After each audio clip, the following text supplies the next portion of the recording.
துளாராசியை எடுத்துக்கொள்வோம். ராசியாதிபதி சுக்கிரன் என்பது அனைவருக்கும் நன்றாக தெரியும்.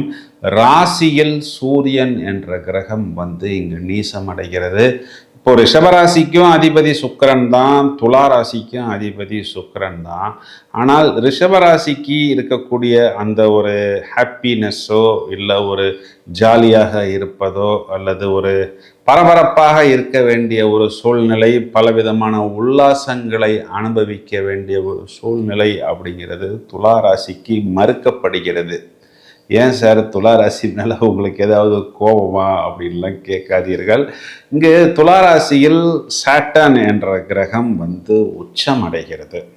அப்போ இவர்கள் ஒரு நேர்மையாளர்களாக, நீதிமான்களாக, தன்னுடைய குழந்தை தப்பு பண்ணினாலும் அந்த அம்மா பகிரங்கமா என் குழந்தை மேல்தான் தப்பு, என் தம்பி மேல்தான் தப்பு, என் தங்கை மேல்தான் தப்பு என்று சொல்லக்கூடிய நபர்களாக இந்த மாதிரி சொன்னா என்ன ஆகும்? அவர்களுடைய அந்த விரோதத்தையும் எதிர்ப்புகளையும் சம்பாதிக்க வேண்டிய ஒரு சூழ்நிலையில் தள்ளப்படுபவர்களாக இவர்கள் வருகிறார்கள். அதாவது எல்லா இடங்களிலும் எப்பொழுதும் நேர்மையை வெளிப்படுத்துவது, அவ்வாறு நேர்மையை வெளிப்படுத்துவதனால் தங்களை தாங்களே காயப்படுத்தி கொள்வது. அதாவது சென்டிமெண்ட் கொஞ்சம் குறைவாக இருப்பவர்களை நம்ம துலாம் ராசியில் அதிகம் பார்க்க முடியும்.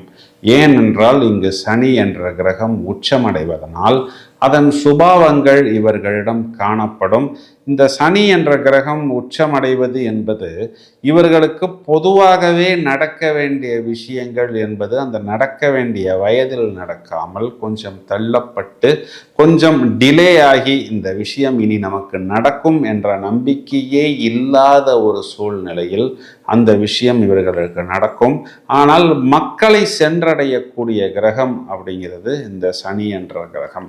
இதனால் தான் இந்த துளாராசியில் பிறந்த நிறைய பேர் பார்த்தோம்னா பெரிய பெரிய சூப்பர் மால் வைக்கிறது, டிபார்ட்மெண்ட் ஸ்டோர்ஸ் வைக்கிறது, ஆயிரக்கணக்கான மக்கள் கூட்டம் கூடக்கூடிய அந்த ஜவுளி கடை, ட்ரெஸ்ஸு கடை வைக்கிறது, சினிமா தேட்டர், என்டர்டெயின்மெண்ட், லக்ஸுரி போன்ற விஷயங்கள் வைப்பது. ஏன்னா இவர்களுக்கு லாபஸ்தானமாக வரக்கூடியது சிம்மம். இந்த சிம்மம் என்பது பொழுதுபோக்கு கலைகளை குறிகாட்டக்கூடிய இடம். இப்போ பெரிய பெரிய ஹால் வைத்து பல லட்சக்கணக்கான மக்கள் கூடக்கூடிய அமைப்பெல்லாம் இந்த துளாராசிக்காரர்களுக்கு ஏற்படும்.